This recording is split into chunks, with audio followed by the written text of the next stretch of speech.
তো hello guys, this is my first blog এবং আমার প্রথম ব্লগটা যে এরকমভাবে কাটবে সেটা আমি কখনোই ভাবতে পারিনি। তো চলো তোমাদেরকে আমি প্রথম দিকে বলি। আর সাইকেল নিয়ে আমরা ঘুরু করতে চলে গেছিলাম একটু বাইরে গ্রামে পুজো দেখতে, কারণ আমাদের পাশের প্রায় আজকে পুজো ছিল, মা মনসা পুজো ছিল। তাই বেশি দেরি না করে আমি আমার ফ্যান ফলোয়িংয়ের সাথে চলে যাই পুজো দেখার জন্য। একদম বেশি দেরি না করে আমি চলে গেছিলাম সোজা মাইকের কাছে, কারণ আমার পুজোর থেকে বেশি মাইক বেশি পছন্দ। তাই গিয়ে প্রথমেই দেখি আমাদের গ্রামের সাউন্ড, জয়মা সাউন্ড এখানে খুব ভালো বাজছে।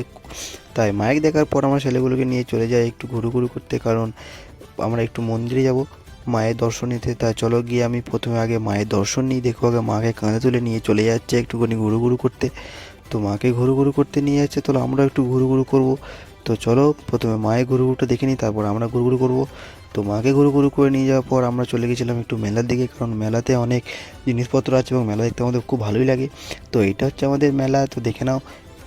কম মেলা এসেছিলো কিন্তু পরিবেশটা ভালো ছিল। তারপর মেলা দেখার পর আমরা চলে গেছিলাম একটুখানি মেয়েদের ড্যান্স দেখার জন্য, কারণ মেয়েদের ড্যান্স দেখতে প্রত্যেকেরই সবারই ভালো লাগে। তাই ছেলেগুলো আমার এসে এখানে মেয়েদের ড্যান্স দেখতে শুরু করে দেয়। তো মেয়েদেরকে ড্যান্স দেখার পর আমি সেই থেকে বলছি এদেরকে বাড়ি যাওয়ার জন্য, কেউ বাড়ি যাওয়ার নামই নিচ্ছে না। তাই জোর করে আমি ওদেরকে বাড়ি নিয়ে যেতে চলে গেছিলাম, বাড়ির দিকে রওনা দিলাম।